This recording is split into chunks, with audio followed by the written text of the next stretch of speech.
we got involved because we were increasingly concerned about what we had been hearing leading up to the news conference that Pride Toronto was going to be announcing that they were going to implement a ban on the use of the term Israeli Apartheid, be it on signage or in chants or what have you. So clearly, Queer Ontario saw that as an issue of freedom of speech and censorship, and it was a great concern to us as a diverse community that comes forward each year in a very public way, representing our diversity in essence, be it in politics and in our sexual orientations and our gender identities, in what we believe in. And we thought this was a threat, this kind of curtailing of a message. Have you participated in Toronto Pride, parades, and have you ever seen the Pride Committee ban or censor messaging? I would say this year is probably going to be my 21st year being involved in Pride festivities, and I have marched every year. I've never actually watched the parade other than what's shown on television, so I've always been in it. This does remind me historically over at least that period of time that there has been some challenges over the years. I don't remember Pride Toronto taking a formal stance like this to actually ban something. But certainly there has been, say, controversy in the community in the past. I'm going way back when I think of more so conservative-based community members who would make comments like not being comfortable with drag queens in the parade. That it's not a good reflection of us if men are appearing in dresses on the parade. And so that was an issue. And then people were reminded of the role of drag queens during the Stonewall riots and all of that. From there, the leather community, leather folk started to come forward in major ways, and so they were showing up in chaps with their bare butts hanging out and, piercings through their nose and their nipples and their tattoos, and some people were saying that, that's not an appropriate kind of thing to have out there because, it's kind of an affront to people. Beyond that, there was a year when Buddies in Bad Times Theatre had a float that featured a woman decked out in leather. She had a strap-on dildo, and there was a guy down on his knees, and he was blowing the dildo. And some people took offense to this going through the parade because they were saying at that point there were more and more families coming to the parade involving children and whether they should be seeing such things. And then more recently, in the last number of years, although it's simmered down now, has been TNT Men, the nudist gay male group that exists, and whether these men should be marching through the parade without any clothes on, for that matter. And that was quite controversial.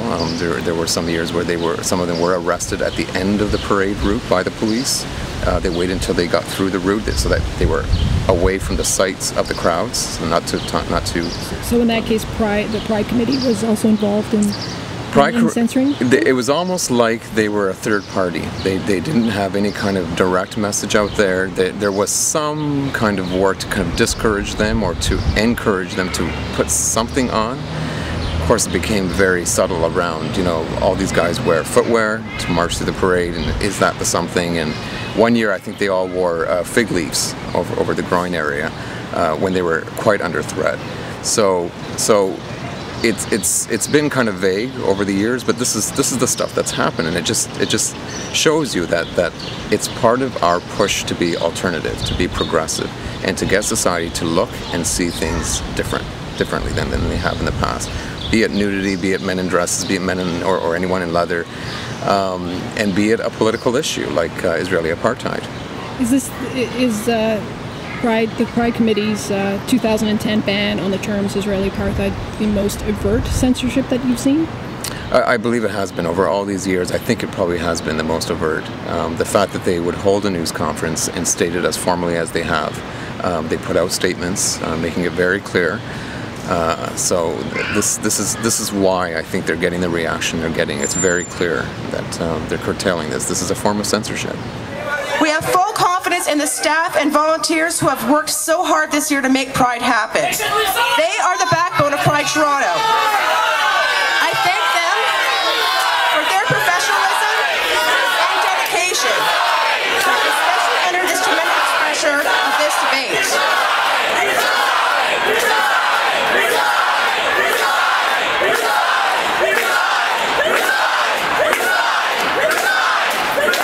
press conference yesterday, protesters called for, or shouted that the board members and the executive director should resign.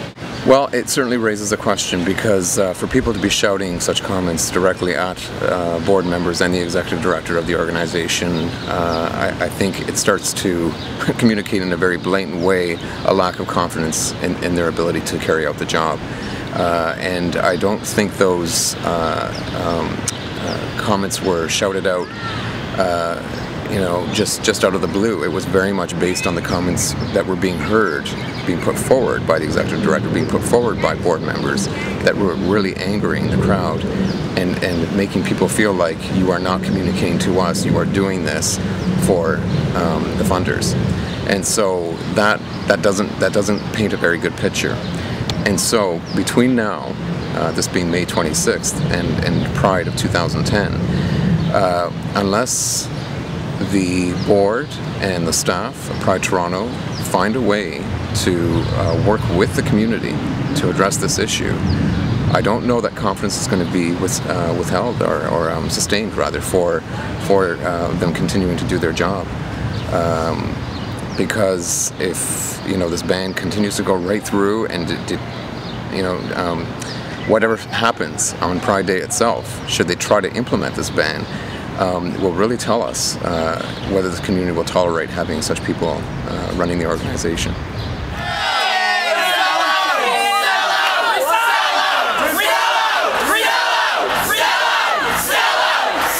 We are in a tough spot, by all means, but there is a way to deal with this. There is a way to kind of try to slow things down, open up the dialogue, try to get as many people educated as possible so that we can come to an understanding of this.